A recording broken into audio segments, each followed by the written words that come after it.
This episode is sponsored by BetterHelp. The holidays are over, the decorations are down, and suddenly everything feels a little empty. It's normal to feel the winter blues after the holiday excitement. January, February, and March are by far my least favorite months of the year. It's cold and dark, and I have to get some extra vitamin D on board. I also need to keep my regular scheduled appointments with my therapist. So if you're feeling that post-holiday funk, I definitely suggest you checking out BetterHelp because maybe it's time to talk. You might also be one of those people like me who makes New Year's resolutions and you get super motivated. So maybe you need someone behind you to hold you accountable and come up with a plan to meet your goals. BetterHelp is super convenient, totally online. You have a therapist right at your fingertips whenever you need them. So head over to betterhelp.com/wifeofcrime1 to get 10% off your first month. That's betterhelp.com/wifeofcrime1 for 10% off your first month. Don't miss out on the last few weeks of football action with Prize Picks, the best place to win cash while watching the playoffs. The app is simple. Pick more or less on at least 2 players for a shot to win up to 1,000 times your cash. Download the Prize Picks Daily Fantasy Sports app today and use code SPOTIFY and get $50 instantly when you play $5. That's code SPOTIFY on Prize Picks to get $50 instantly when you play $5. You don't even need to win to receive the $50 bonus. It's guaranteed. Prize Picks. Run your game. Must be present in certain states. Visit prizepicks.com for restrictions and details. This podcast is an unscripted, unedited conversation about true crime. We take the cases very seriously, but I don't take myself seriously at all, and neither should you. Welcome to Wife of Crime. Okay, Russ. This week's story is one of those cases that is totally polarizing. Some people believe that this person is 100% innocent, without a doubt. And some people believe she's 100% guilty.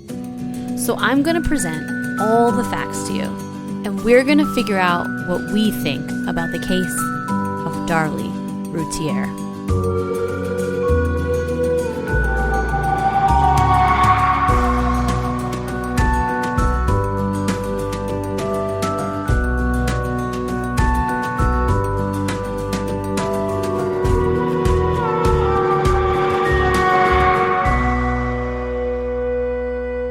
Hello, everyone. Welcome back to Wife of Crime, a true crime podcast where I tell Russ my favorite true crime stories and he reacts to them. That's me, Russ.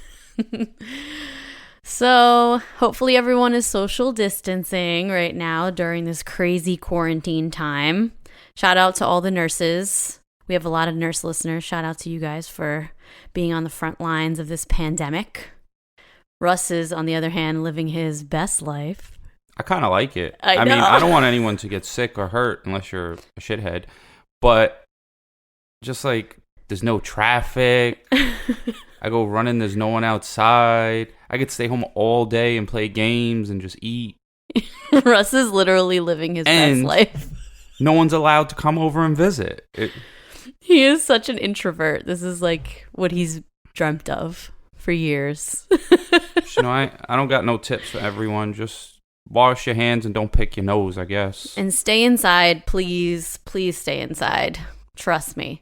But they ain't here for all that. They're here for a story to Definitely get their minds off of it. Yeah, let's get your mind off of it. I have a really interesting story this week. So this one has been covered by other podcasts, but I didn't listen to any other podcasts when I was researching this because this is one of those cases where some people believe that the person did it and some people believe that they're innocent. And I'll tell you what I think later in the story, but I'm curious to see what you think after I give you all the details. But this is the case of Darlie Routier, okay? Okay. So just to give you a little setup, the Routiers were a typical family. Darlie is the wife, Darren is the husband, and they have 3 sons, Devin, Damon, and Drake, okay? They lived in Texas in an upper middle class community called Rolette, Texas. When? This was in the 90s. This crime happened in 1996. I thought it was recent because I feel like it's more of a recent thing that you name your children all with the same letter. Yeah, like they all D's or well, Darren and Darlie, their names start with a D too. So yeah, so it's the D squad. The brothers are the triple D's. Yeah. All right, I'm being really corny. Go ahead. Okay.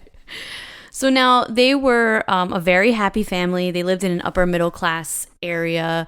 Darren opened an electronics business and they were really successful at it. They had a beautiful house in Roulette, Texas. They paid $130,000 for it. I'll show you a picture of it later. It was a gorgeous house for $130,000. It's crazy what you can get back in the 90s for that much. But yeah, they had a great life, happily married, and seemed like a wonderful, healthy family. So now, like I said, they had 3 sons, Damon, who was 5 years old, Devin, who was 6, and Drake, who was an infant. And according to friends and family, Darlie was an energetic, loving mom who doted on her kids. She was like a really great mom, according to everybody who knew her, and her husband even says she was a wonderful mom. So then everything changed on June 6th, 1996. At 2:30 in the morning, 911 dispatchers in Roulette received a very disturbing phone call. And I'm going to play you a couple pieces of the phone call. It's kind of long. It's like 5.5 minutes long, and it's a lot of screaming and kind of hard to understand. So I'm going to play you a few pieces of it so you can see, get kind of an idea of what happened. Okay? All right. Ma'am, I need you to talk to me.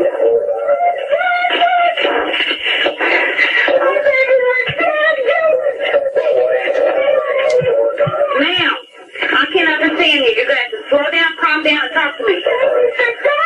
What is going on? Somebody came in the hall and sleeping here. My little boy was sleeping downstairs. Stand up, baby. Stand there. Look up. I was crazy. We ran out to the garage. They're not dead. My babies are dying. They're dead. Oh, my God. Down the telephone. Oh, my God. Ma'am, who's there with you? Ma'am. What? Is there anybody in the house besides you and your children? My husband, he just ran downstairs. He's helping me, but he's dying. Oh, my God. Okay. How many little boys? Is it 2 boys?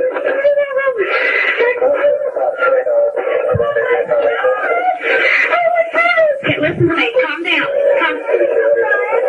Go ahead. 5801 Eagle Drive. 5801 Eagle Drive. It's going to be a stabbing. When are they going to be here? Ma'am, they're on their way. How old are your boys? What? How old are your boys? No. Okay. Oh, my God. Oh, my God. Oh, he's dead. Calm down, can you? Oh, my God. Your name's Darlie? Yes, sir. Your husband's name Darren? Yes, please. God, they're taking forever. There's nobody in your head. You don't know who this is?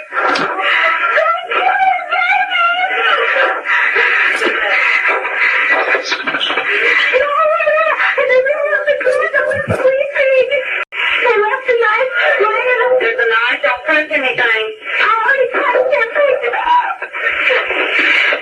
Is out there? Anybody out there? I don't know. Okay, ma'am, listen.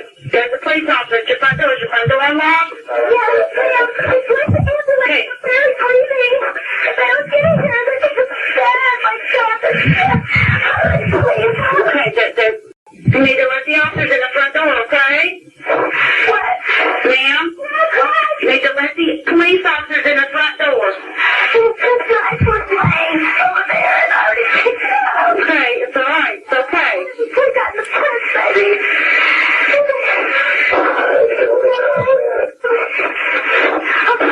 Ma'am, hang on a second. We walked in here and did it, Darren. Okay, ma'am.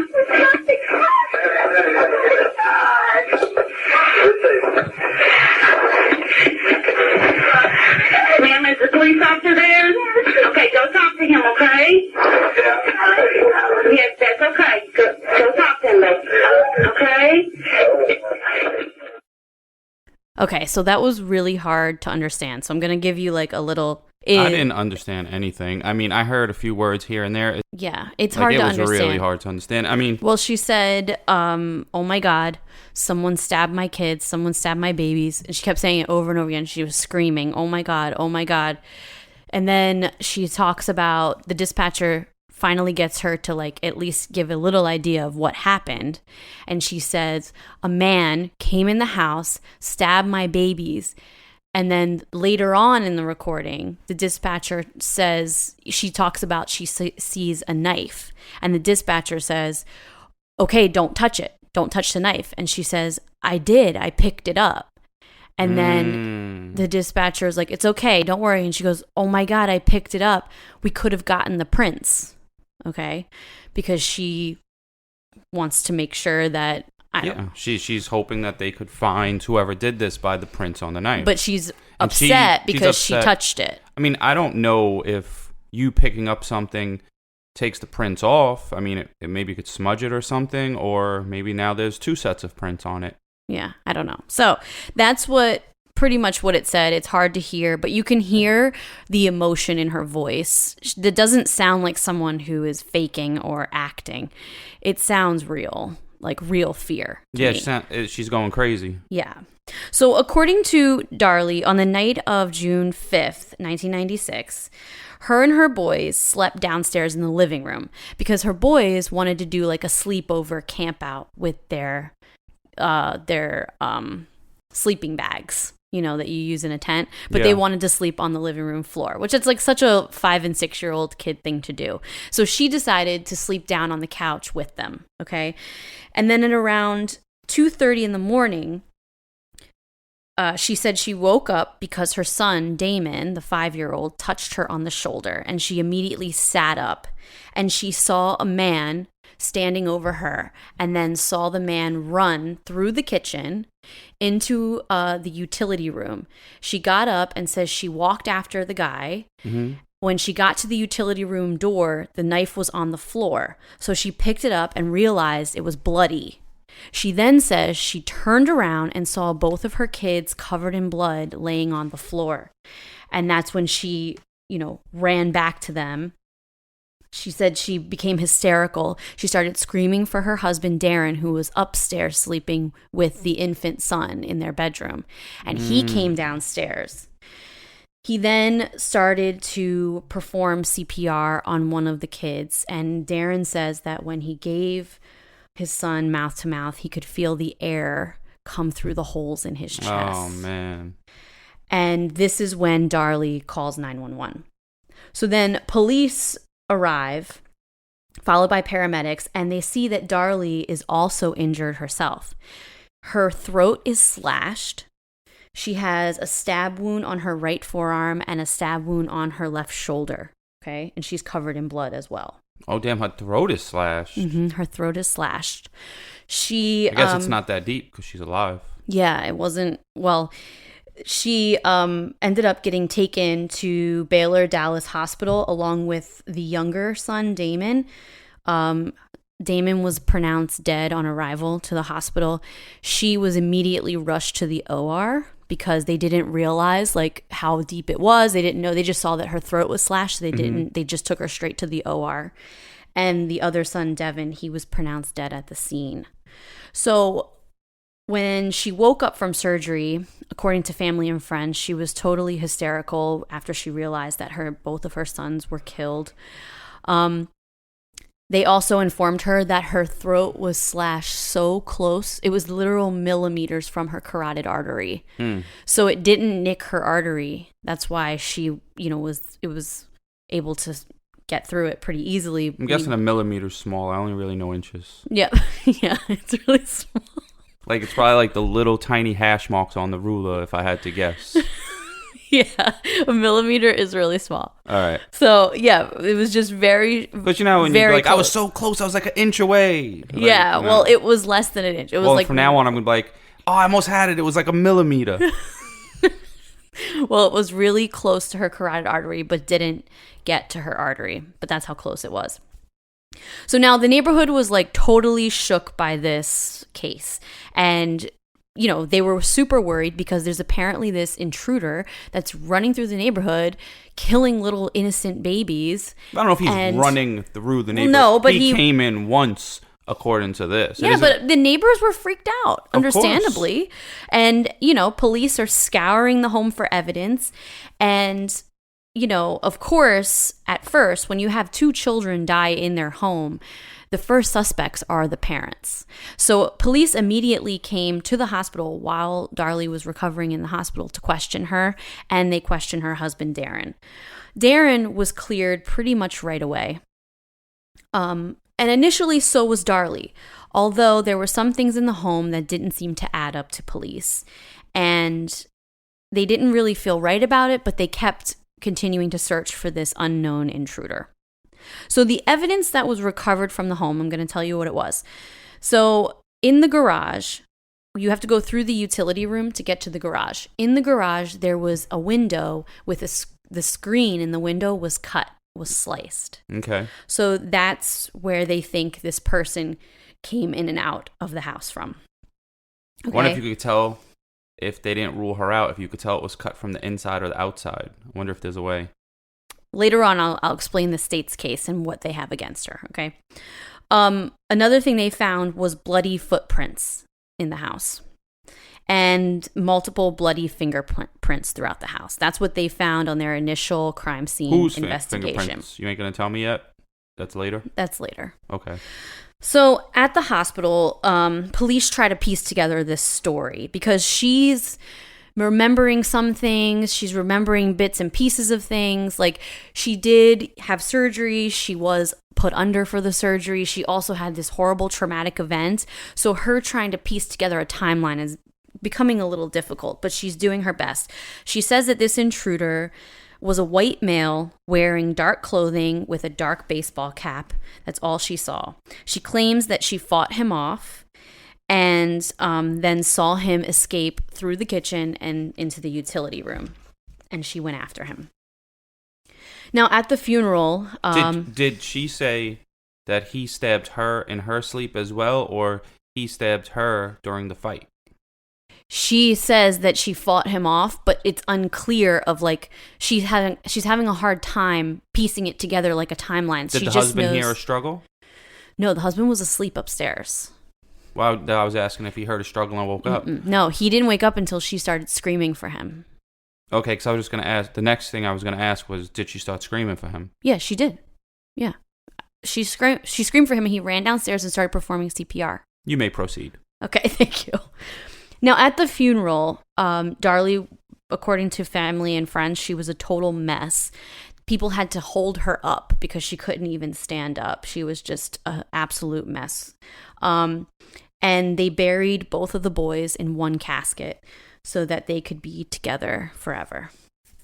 After the funeral, police interviewed Darlie and Darren multiple times, and the two fully cooperated. And police told the couple, we have hundreds of leads, we're on this, we're going to find this person. But what the couple was really unaware of is that the police started suspecting Darlie, okay? And this brings us to the turn in the case, known as the silly string video, okay? About a week after the murders on June 14th, the Routiers had a birthday party at the cemetery for Devin. So Devin was turning 7, and they had already sent out invitations like a month before. So all these kids had invitations to Devin's birthday party. So they decided, let's throw him his birthday party at the cemetery on his grave. They brought balloons and flowers. Kids from the neighborhood showed up because they wanted to celebrate him. I know, it's so... I don't know if I would take my kid to that birthday party. I already don't go to kids' birthday parties, and that one... I know, it's really upsetting. That's worse than Chuck E. Cheese. So now, on top of all the family and kids and friends of the Routiers being there, the local news stations were also there. Oh, this is getting nuts. Now, they filmed this birthday party and interviewed the couple. So sad. And in the video, you see the family singing happy birthday, and then you see Darlie spraying silly string all over the balloons and laughing, okay? She's a little crazy. the camera starts to focus solely on Darlie and her facial expressions and her laughing and saying, Devin and Damon, we love you, spraying the silly string. And, you know, family and friends say that before the camera showed up, they encouraged Darlie, look, we should make this a happy occasion. Let's not cry. We've been crying constantly. Why don't we make this happy and celebrate their life? You know, these boys were loved, and let's show them how loved they are. So I understand. And how do you don't know how to react, like how your emotions are going to be or what is the right way to act if your children just got murdered? Like, I know. Well, I'm going to show you the video. I want to see what you think of the video, and then I'm going to tell you how everybody else responded. Okay? Okay. Okay, so everybody can go watch this video on wifeofcrime.com because I'm going to post it there, and you can see the video that we're about to talk about now. So what's your first reaction to that video, Russ? I had a couple ones that probably aren't what people thinking. First one is, those are some bad haircuts. Everyone had pretty much mullets, or they're in the early stages of like a business mullet. Okay, Russ, what do you think about the video, actually, though? The video, so my one question is this her first time using silly string? Because every time you use silly string for the first time, it's fun. No, I mean, I don't know. Yeah, she looked like she never touched it. She was like, oh, look at this. So maybe it's her first time. But your commentary so far is not even relevant. Well, I'm just getting out my thoughts. You know, you got to run through the things. Okay. But now really is, what does the rest of the video look like? Because if she had that clip of her spraying silly string might have been 15 seconds. So if there was 15 seconds of her smiling and 2 hours of her crying, then like give the woman a break. But it depends on what the rest of the video looked like or the rest of the day. Well, that's the thing. Family and friends say that they were crying constantly, and they showed it there somewhere. Like she was on her sister or the other girl with the mullet. She was crying on her shoulder. Yeah, like, so a lot of family and friends say that they'd been crying nonstop. They encouraged her to try to celebrate the boys' lives when they sang happy birthday, and just to, you know, try to remember them in a happy way and not make it upsetting. But and if we have any listeners with a mullet, DM us a picture of your mullet. Best mullet gets something free. I don't know what it is. Okay. I like mullets. So when the footage aired that night, people were shocked. And people were like totally outraged, and they felt that she was acting super inappropriate. So not only did the people in the town feel this way and feel that it was completely inappropriate how she was acting, but so did the lead prosecutor for the case. Yeah, and her eyes weren't like red or nothing. It didn't look like she's been crying. But I don't know. You know, unless you've been through that, no one knows how they're going to act. We could all say. I know. Like, unless you've lost your children, how do you know how you'll be? So a few days later, police called Darlie and Darren back to the station again for questioning again. And at this point, they had gone to the station so many times that Darlie's mom said to them, "Don't you guys think you should get an attorney?" Lawyer up all the time. And their response was, innocent people don't need attorneys. Which we know now is not true. Yeah, because they didn't have true crime podcasts back then. True. Now everyone kind of knows. Lawyer up. Lawyer up right away. Even if you're innocent, because they'll twist anything you say. Definitely. So when the couple showed up to the police station again, they separated them this time into two different rooms. And they told Darren, "Look, we're going to take you back to the house, and I want you to go through your account of the night again." So they took him to the house. He told them exactly what happened, exactly what he remembers. And police said, "You know what? You're completely correct, because all the evidence we've gathered corroborates your story." So they take Darren back to the station. When they get back there, he asks, "Okay, so, you've gotten our statements, you've gotten our stories, like, how long before you find this person?" And police said, "We think we already have. Darlie Routier, you're charged with the murders of Devin and Damon Routier." Oh, there's no evidence. Darren apparently went crazy in the station. He totally lost it. He watched as police officers high-fived one another because they think they've solved this case, and it made him furious. He kept screaming at them they have the wrong person and that they were making a big mistake. And then they whisked Darlie Routier off, and she went to county jail awaiting, her trial. That's crazy. Because now I'd be pissed. If you're the dad and you believe that your wife didn't do it, you'd be pissed because now you're going to stop looking for the killer. Exactly. So that's one thing that Darren says to this day, that, they had their eyes on Darlie the whole time. They never even really searched for who really did this. Yeah. So later that night, police did a press conference announcing the arrest, okay? And police said that the man Darlie claimed broke into this home that night never existed. And they believe that the wounds on Darlie's body were self-inflicted. So they think she cut her own throat, stabbed herself. You said in the shoulder, right? Shoulder and forearm. How deep were these cuts, though? We'll get into that later. Because but they there's think a certain... you can only hurt yourself so much. You know what I mean? Yeah. Like, you could cut yourself if you had... Well, I don't know. I'm not going to... But, if I had to cut myself, I could do a little cut, like a boo-boo. Yeah. But I couldn't, A boo-boo. Yeah, that's a little cut. Like, when you're a kid, you get a boo-boo. Yeah. I could do a little... Yeah. Well, we'll go through the state's case, and I'll explain to you all of her injuries and what they say happened. So now, this became national media. The national media descended on this town in Roulette, and her name was everywhere. It became a huge story.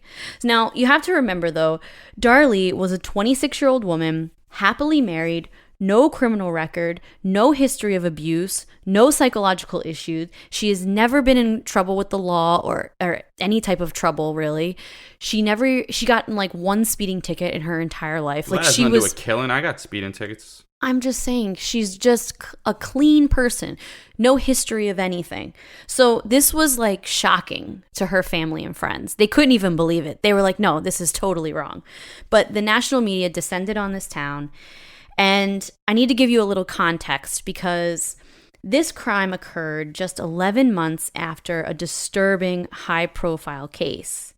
One that you've probably never heard of because you don't really know a lot about true crime. But I'm sure a lot of people O.J. Simpson did it. No. I'm sure a lot of people who are listening will remember the name Susan Smith. I don't know Susan Smith.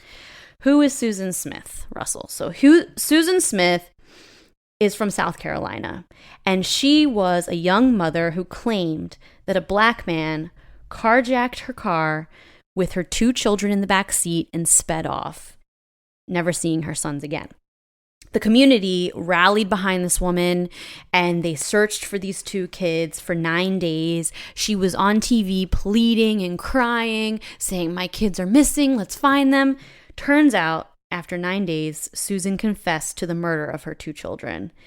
And she said that she strapped them in their car seats and then put the car in neutral and watched it go into the lake and watched her kids drown. Oh, damn. We just did a little mini episode inside the episode. Exactly. So, but you have That's crazy. You have to remember, this is 11 months.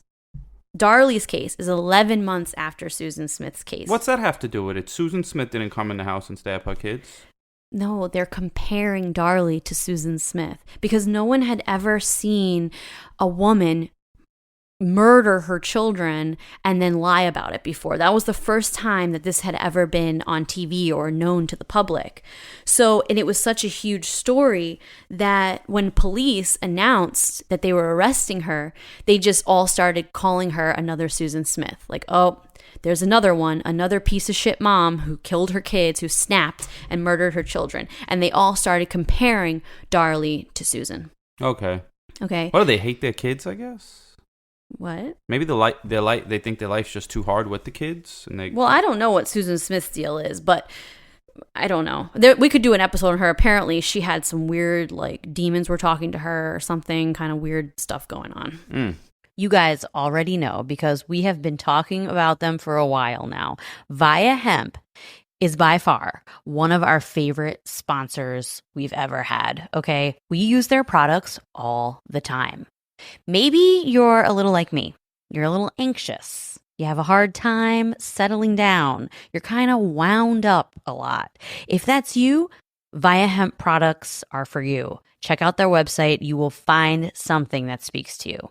Maybe you're like Russ. you have a hard time sleeping because you have bad nerve pain or chronic pain, then Via Hemp is for you because their gummies will help you get some quality sleep.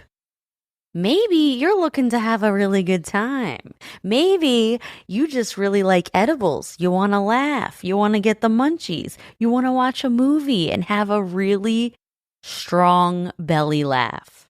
Then Via Hemp products are for you, okay? They're literally for everybody. So head over to viahemp.com, promo code wifeofcrime1 to get 15% off your first order. That's VIIAHEMP.com. Wife of Crime #1 for 15% off your first order. Last year, Save More Money was the most popular New Year's resolution in America. Clearly, a lot of us feel like our money is slipping through our fingers. Well, I don't know about you, but I'm not the best saver, and I don't know much about investing until I started saving and investing with Acorns. Turns out you don't have to be an expert at all because Acorns will recommend a diversified portfolio that fits you and your money goals. And I always thought that when people say, ooh, I invest in stocks, that they had a ton of money or something. Well, you don't need to be rich. Acorns lets you invest with the spare money you've got right now. You can literally start with $5. And you know you guys are spending that at Starbucks on these fancy lattes. So skip the coffee and invest with Acorns. You don't even need a ton of time. Like you can just sign up and start investing within 5 minutes. Head over to acorns.com/wifeofcrime or download the Acorns app to start saving and investing for your future today. That's acorns.com/wifeofcrime. So now 11 months later, like I said, everyone's comparing these two women and they just kept calling her another Susan Smith. And she was charged, Darlie was charged with 2 counts of capital murder, which means this is a death penalty case. Well, if they have 100% evidence that you stabbed your kids, then you might just be wasting air if you're on this earth. Save the air for someone else. Well, her trial was set for the following January. So the defense had 6 months to prepare for it, which with a death penalty case, it's not really a long time. 6 months is not that long to prepare to defend someone in a death penalty case. But now if you're innocent and going up for a trial of death, that's crazy. Imagine how crazy is that? Like they shouldn't be able to try someone for death unless like there's like a video or I don't know, like 100% evidence to put someone to death. Because I know. That's permanent. Well, I'm going to tell you, the state's case. We're going to go through it all. And I'm going to tell you what the state's case was against her. Okay. And I'm going to tell you what the points that they brought up against the state's case. Okay? Sure. So what led investigators to believe early on that Darlie did this? The 911 call was one of the earliest things that police and the prosecutors really zeroed in on. Specifically, the part where she says, his knife was laying over there and I already picked it up. What if we could have gotten the prints? So the prosecutors say that when they heard this on the 911 call, they couldn't believe that this woman had her 2 dying children in front of her and she's focusing on fingerprints. And that's stupid. The prosecutors say... The prosecutor's stupid. Prosecutors say that they believed that she set this up, that her saying, I already touched it, what about, we could have gotten the prints, was a setup for them to kind of cover her ass almost, saying, well, this is why her prints are going to be on this knife. Because was the knife a knife from her house, or was it was it from a set of knives that belonged to her? The knife was from her house, yeah. Oh, so that's a little fishy. So now... Burglars, I feel like, have their own weapons. Well, at least their first initial weapon. There isn't like, all right, I'm going to bust in your house. Now I'm going to look for a weapon to kill you with. Yeah, that's a good point. So now, you have to remember, though, during this conversation, she didn't just up and volunteer this information. Remember, the dispatcher says, oh, there's a knife, don't touch it. Yeah, she didn't bring it up. I remember that. And so then the Darlie, in response to her saying, don't touch it, Darlie goes, oh my God, I touched it. Like in her head, I'm sure she's like, but I did touch it.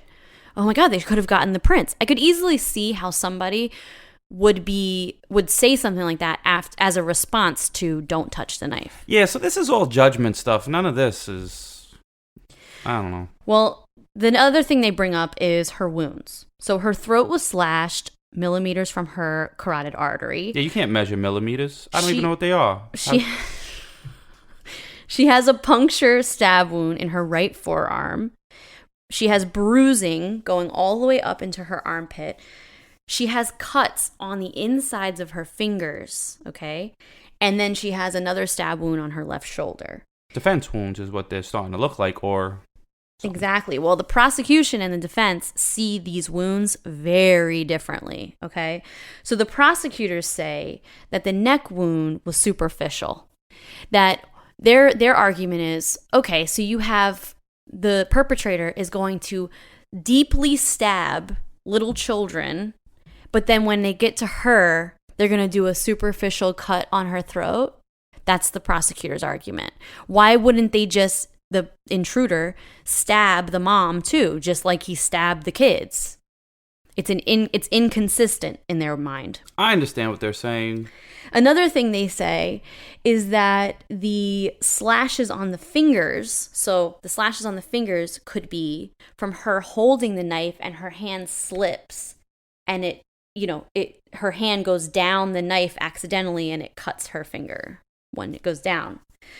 But the defense says that, how could someone slit their own throat and just miss their artery, which is kind of crazy.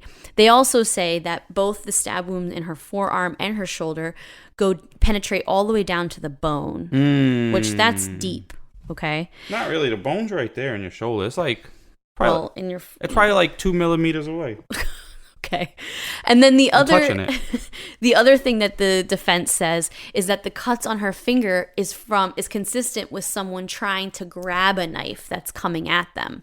Like they're grabbing a knife like this, and then it their hand gets slashed. I'd like to ask her though, at what point did you try to grab the knife from him? Was he trying to cut your neck when you grabbed it? Was he trying to stab you? Because that will say, like, if he was trying to stab you, the point of the knife, you would have got the point of your knife in the hand, not a cut across your hand. But now, if he was trying to cut your throat, that's when your fingers would be slashed across. I know. So you need to ask her these questions. I know, but Russ, honestly, if you're struggling with someone, can you compartmentalize each moment of this struggle and try to figure out exactly? I mean, you're just fighting for your life. But when did he leave? What struggle did you go through? When did the guy leave and run away? What struggle did you go through that made him think he couldn't do this anymore? Like when I'm in a situation that's crazy, things kind of happen in slow motion, and I could remember things. Like I remember when I got in a crazy car accident. It was like slow motion. Yeah, but that's not true for everybody. But you sometimes that's the most traumatic experience in your life. You're gonna remember something. No, she remembers things. Did she say what she did? He went to stab me. I grabbed the knife. Then he pulled away. Now he poked me in my shoulder, and I went to poke his eye out. Or no, she does. She can't piece together exactly what happened during the struggle. So that's she's not something. Doing herself any good. Then she should have made something up. Then. So another piece of evidence that was found is a broken glass. Okay, so Darlie says that when she woke up and she saw the man running through the kitchen, she sat up, remember? She saw the man running through the kitchen, and she hears a glass break. And then she runs in the kitchen after him. No, but she's already been stabbed and everything. Yes, but she must have passed out or something, because then, remember, in the beginning I told you, she says she woke up. She doesn't realize that she's injured. So while she was struggling with this person, she must have, fainted or lost consciousness for a few minutes, and then she woke up seeing him over top of her, and then he runs, and then she gets up and goes after him. Now I'm starting to smell bullshit. Well, we'll see. Let me tell you the rest of it. So anyway, she hears this glass break, okay? She runs through the kitchen, and prosecutors make a point that her blood is on the floor under the glass pieces instead of her blood being on top of the glass pieces. So if the glass broke when the guy ran through the kitchen and then she runs after him, like theoretically her blood that's coming off of her body would have splattered on top of the glass, not been underneath the glass. Did the glass get moved at all? Glass moves easy. It's not heavy. That's what the defense says. So the defense says, wait a second, this crime scene was contaminated because when paramedics and cops showed up, everyone's running through the house. Everyone's trying to, get these kids out of here. And people were all over this crime scene. It's not like it was preserved very well. So you can't say that the glass was in the exact spot that it broke in. It probably got moved or shuffled around. Her story is fishy, but there isn't anything to convict her. So now the cut screen, okay? According to prosecutors, the dust around the window was completely untouched. Also, there's a flower bed with mulch outside. And the prosecutors say that if an intruder came through the window, that they would have had to run through this flower bed. Yeah. And the mulch would have had to be disturbed. And it wasn't. How long after they originally went to the house did they check the mulch? Like right away. This was during the crime scene investigation, probably hours after. Okay. So now during the trial on live TV, Darren wants to prove that the state's argument is bullshit. So he climbs through the window without touching anything. He completely climbs through it without touching the window. And then he shows on TV. The dust is still there? Yeah, he just doesn't touch the window at all. Okay, no fingerprints, nothing. He just climbs through it. Okay. And then he shows that the flower bed with mulch that they're referring to is actually 6 feet away from the window. Oh. So you can easily jump out the window and not have anything to do with that flower bed and run on the concrete. And he just wanted to show on national TV that they're pulling at straws at this point, and they're making it seem like this flower bed is directly under the window and you have no choice but to run through it. But he was like, no, you can run on the concrete. It's 6 feet away. He needed Instagram Live or social media. He could have everybody walk with me and show everyone. He had it on national television. News people came to his house so he could prove it. Oh. So now, from the beginning, like I said before, the investigators and the prosecutor pretty much focused solely on Darlie. And I have to say, after everything I've researched, I am not convinced that this woman did this. And I'm not convinced that they had this case correct. I'm going to give you some details that oppose the state's case, okay? So there's a bloody fingerprint that was taken off of the coffee table. It doesn't match Darlie. It doesn't match Darren. It doesn't match any of the kids. Whose fingerprint is it? Did they check their relatives? Who comes to visit their house? It's a bloody fingerprint. It was in blood. Oh, so that's it. Well, they never put it in the FBI database. They just compared it to the family, saw that it didn't match any of them, and then just kind of left it out. They leave out whatever evidence will make them lose the case. It shouldn't be about winning or losing the case. It should be about justice and what's right. Well, that fingerprint could be the key to who did this. So they can put it through the FBI data. No, they have a copy of it. I'll just go test that joint. It's not like you can just go test it. I'll explain that later. But they didn't. See, that's another reason you got to vote for me. When you vote for Russ, and I'm in charge of stuff that I need to be in charge of, they'll test these fingerprints. Okay. I'll have a fingerprint testing machine with a 24-hour turnaround in the DNA shop. It'll be right in the corner. You put it right in there, and it'll be like a machine, like a to-go. You're so weird. Yeah, no, for people that don't know, if this is your first time around, I'm going to open a DNA shop. Well, a lot of people know about it, the DNA It's going to be a 24-hour turnaround DNA shop. You could use it for anything. You have DNA, you give it to us, and you give us a sample of who you think it is, and we'll let you know if it's that person. Your cookies, someone ate all your cookies, right? So you bring the cookie, and the DNA of the person will tell you if their DNA is on that pack of cookies, and you could be like, you fat bastard, you ate all my cookies again. You're so weird. That's just an example. Okay. That'd be like Maury to go. Go ahead. All right. It's a good idea.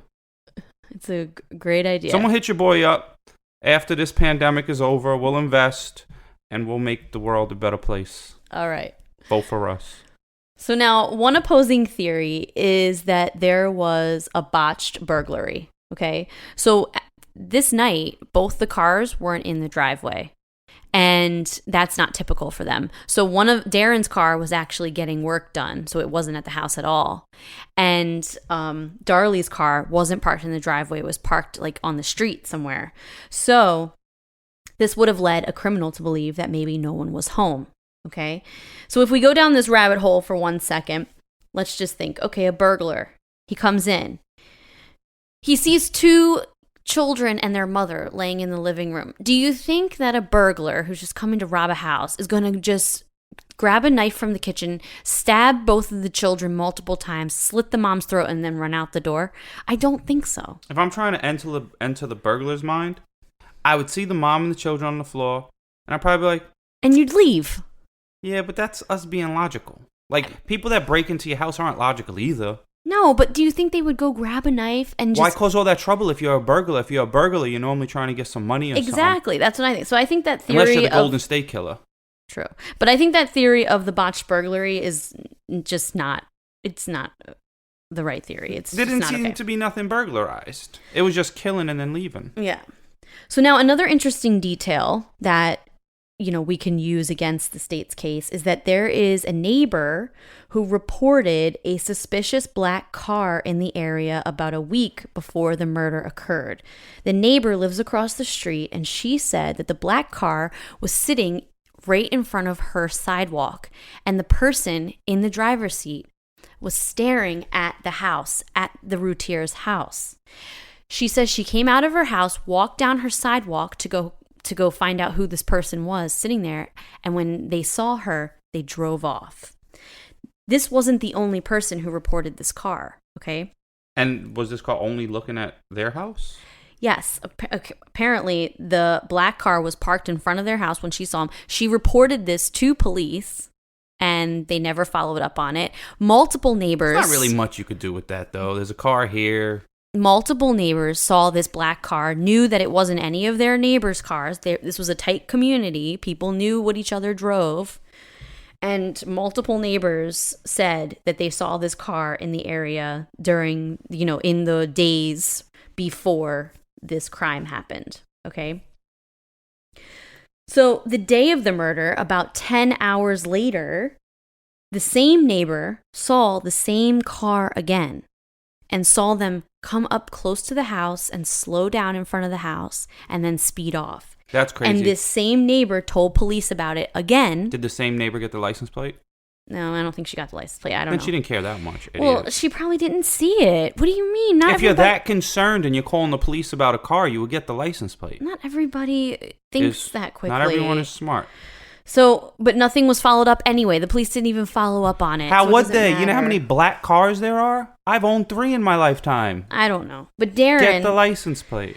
Darren says that he went out looking for the car himself. He took a gun with him and he went out searching for this car because he wanted to see if he could find, this suspicious car with a single male driver, and he didn't see anything. That has been me my life. I'm a male driver in a black car. Okay, I'm just That's letting you dumb. know. So now... If you didn't get the license plate. There's another piece of evidence that is a big one, okay? That the defense honestly could have totally rocked the state's case with this. And they tried to. They really tried with this piece of evidence. But this is an adult-sized sock, a white sock, was found in the alleyway like 75 yards down the alleyway, right next to a trash can. And it had blood from both the boys on it. Oh. Now, how did the sock get down there is the question. Prosecutors claim that Darlie planted the sock. Okay, so let's actually talk through this claim for a second, okay? I'm going to talk through it. So they're saying that she brutally stabs her kids, okay, then finds a sock, dabs blood from both children, puts it on the sock, runs out of the house, cuts the screen in the window, jumps through it, runs out of the house. Well, she could cut the screen and then go out the front door.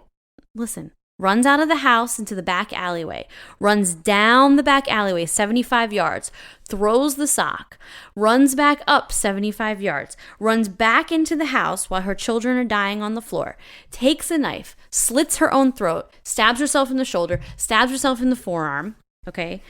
Then screams for her husband, who comes downstairs, then calls 911, and then police come onto the scene and her children still aren't dead yet.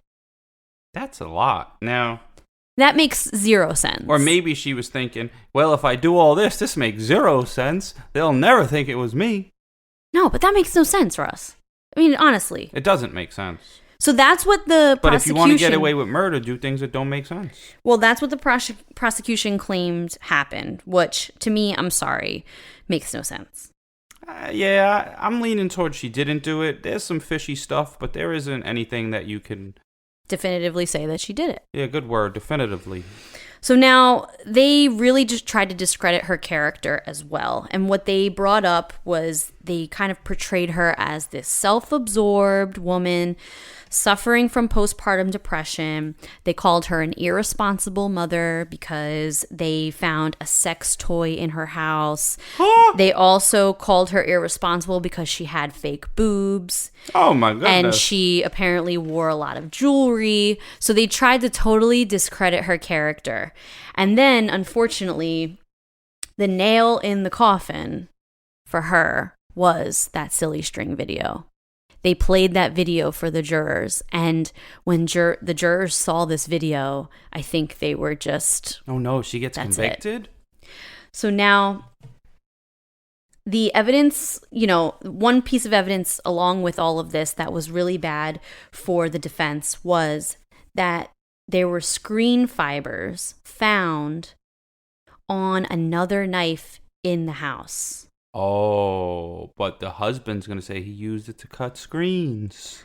Well, that was another piece of evidence. So between the screen fibers being found on the knife and that silly string video, that was like the nail in her coffin. And the jury reached a verdict after deliberating for only 6 hours, which is really short for a death penalty case for a jury. 6 hours later, at 3:50 p.m., all 12 jurors said that they were unanimous that she was guilty. And then all 12 jurors raised their hands when the judge asked if they thought she should get the death penalty. So Darlie Routier sits on death row to this day. There has been no date set for her execution. She is one of 6 women in Texas death row, which is pretty crazy. I bet they probably all killed their kids. That's the only thing they probably put you on death row for. I don't know. I'd have to look up the other women. There's a list of them. I looked them up. She's been there for 23 years. What about 20? Wow. But what about the fingerprint that wasn't theirs in the blood? You can't get a finger. So her appellate attorney is currently petitioning. They're in appeals right now, and he wants that fingerprint pushed through the FBI database. And that's like the thing that they're really pushing for, is to get that fingerprint pushed through. Why wouldn't they? What is it? It can't cost that much to run it through a machine you already own. I know, and that could be the key to her exoneration. That's because these district attorneys and stuff, they just want to win. It's like a competition. And once they get this in their head that someone did it, even if they find evidence that will prove that the person didn't do it, they won't show that evidence in court because they're just trying to win. Well, that's stupid. So yeah, she's been there for 23 years. She's maintained her innocence the entire time. Her husband has her back 1,000%. He, to this day, says, my wife is innocent. I believe her. She's in appeals right now. No date has been set for her execution. But if they don't, literally the only thing they can do is test this fingerprint. There really isn't much there's no other physical evidence. Yeah, what if it's like a dude that's in jail for murder already's fingerprint? Why wouldn't you just all right, if this fingerprint is nothing, or it's hers or a husband's or something, then keep her in. But if this fingerprint is someone that's been in jail for doing terrible things, it's probably that person. What was that person even doing in their house? I know, but that's unfortunately where our justice system is. So that's corny. So that's the case of Darlie Routier. There's some suspicious things going on down there. the one night she sleeps downstairs with the 2 kids, they're dead. Yeah. I don't know how frequently they did that. Yeah. So that's a little suspicious. I could see that. That you would think that. Yeah, the one time, like, and how much was it her idea? I don't know, but even if it was your idea, of course you do a little camp out with your kids. Yeah, kids love camp outs. Yeah, I used to make forts with the pillows on my couch and, like, put a sheet over them. I know. But I didn't wake up dead. It's a very interesting case, and, like, really, I don't know. From what I've seen and hearing the 911 call and seeing all these interviews with her, and I watched this documentary called The Last Defense. Viola Davis was an executive producer on it. It's really good. It was on ABC, I think. So you guys should check it out. But after seeing that, I just am not convinced that she did this. I'm not convinced. But I'm not convinced either. It's not that there's no shot. If no one has a video and there's no solid evidence, no one knows. I know, but it's Only such her. a shame that these poor kids died in such a brutal way. Yeah, that's what we need to not forget through all this. Like, the poor kids died. I know. So sad. That's sad. Well, hopefully this got your mind off of our pandemic. Their mind was probably off of it until you brought it back up. True. They were they're probably chilling, sitting there with dirty hands, forgot to wash them. True. You know, if you listen to this in the grocery store, don't touch too much. And also, I forgot what I was going to say. Well, go to wifeofcrime.com and see the video of her shooting the silly string. And then, I don't know, she's on there with her fake boobs too. You can see those. There's no, like, pictures without shirts. You're so weird. Well, watch the video, listen to this episode, and comment on Instagram and let us know what you think. If you think that she's innocent or guilty based on... What's the Instagram? Instagram is at Wife of Crime Pod. Check us out on there and comment on this post and let me know what you think, because I'm curious to hear what everyone else thinks about this case. Yeah, it was interesting. I don't think nothing. I'm confused. Yeah? You don't know what you think? No. All right, everyone. Well, till next time, have a wonderful week. Please stay safe. We'll talk to you guys soon. Bye. I hope a year from now when you listen to this, you're like, why are they saying wash your hands? Peace. Bye.